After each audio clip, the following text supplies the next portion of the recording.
Welcome back, everybody. Emma, the beloved novel by Jane Austen, comes to life in a delightful new adaptation. Directed by Lara Toner Halleck, this production is now in its last weekend, so this is your last chance to see it.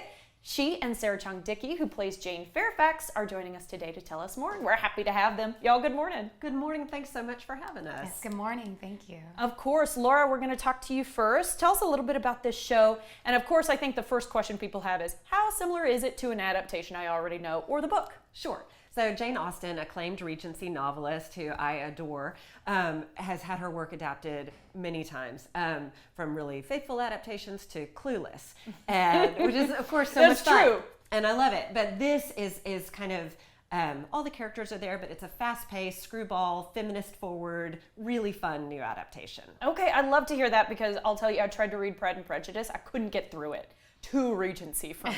That is fair. You can come in being a really fan of the novel or not being very familiar with it at all. Okay, good. So it's open for all audiences. Love to hear that. I also want to know why you guys chose this piece at Austen Playhouse. So I love Jane Austen. I'm a huge Jane Austen fan, and this is the third Jane Austen inspired work that we've done, and I think it's the most fun. And so we were looking for something that was really just a celebration of her work and of the theater, and audiences could come and just have a big party at the show. Well, that sounds like a great time.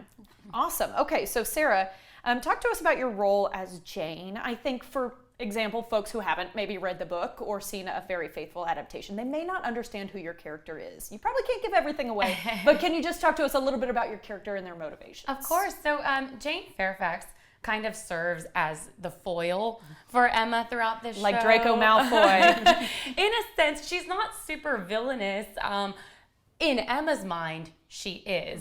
There's the aspect that she can't necessarily puppet master Jane as well as maybe she can some of the other characters. And then there's the constant hearing of Jane's accomplishments and achievements and talents. And of course, a woman in Emma's position at this time, there's not much to push forward to achieve or accomplish, so that's something that grinds at Emma throughout the show. And of course, there are people that are of the same age and grew up together, so there's that relationship of, versus like, are you able to do as well as this person? Kind of like the frenemy real comparing. Aspect. Yes, yes. And Jane needs some help, right? She needs to find someone, otherwise she's going to become a governess. Is that right? So she's kind of in that governess track. I won't give all of Jane's secrets away, but there definitely is that antithesis between Emma and Jane, because Emma emotes outwardly, whereas Jane is playing her cards much closer to her chest and has her secrets to protect. Okay, so secrets on stage, when I think about that, I think that might be kind of hard to act out. So what has it been like kind of preparing for the role of Jane? I have a lot of eyeball acting going on.